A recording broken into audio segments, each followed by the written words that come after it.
150 रुपयावरून डाळिंब 40 रुपये किलोवर. पंढरपूर बाजार समिती आवक वाढली, बागायतदार अडचणीत.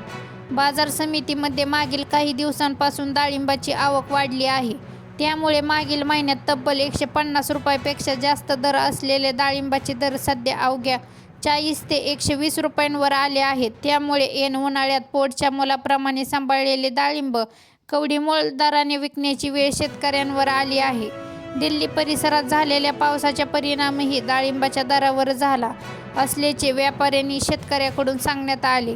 पंढरपूर बाजार समिती ही सर्वात मोठी डाळिंबाची बाजारपेठ असल्यामुळे या बाजार समितीत पंढरपूरसह सांगोला, सातारा, नगर, कोल्हापूर परिसरातील काही शेतकरी चांगला भाव मिळेल या अपेक्षेने मोठ्या प्रमाणात डाळिंब घेऊन येतात. दर वाढतील म्हणून अनेक शेतकऱ्यांनी डाळिंब व्यापाऱ्यांना देणे थांबवले होते. मात्र दर न वाढता काही दिवसांपूर्वी असलेले दरही दररोज कमी होत असल्यामुळे मागील त्या दराने डाळिंब देण्याशिवाय शेतकऱ्यांसमोर पर्याय उरला नाही. 1.5 महिन्यापूर्वी डाळिंबाला तब्बल 150 ते 180 रुपयांपर्यंतचा दर मिळत होता. त्यानंतर तो दर हळूहळू 140 ते 100 रुपयांपर्यंत आला.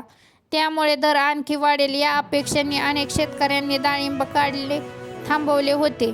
मागील काही वर्षांपासून पंढरपूर, सांगोला, मंगळवेढा, माळशिरस परिसरात शेकडो हेक्टरवर डाळिंबाची लागवड होती. मात्र तेल्या, कुजवा व इतर संसर्जन रोगांमुळे डाळिंबाच्या बागा उद्ध्वस्त होत असल्यामुळे गायकुतीला आलेल्या शेतकऱ्यांनी शेकडो हेक्टरवरील डाळिंबाच्या बागा काढून इतर पिके घेण्यास पसंती दिली होती. मात्र क्षेत्र कमी होताच डाळिंबाला सोन्याचा भाव मिळत होता. त्यामुळे पुन्हा अनेक शेतकऱ्यांनी डाळिंब लागवडीकडे वळले.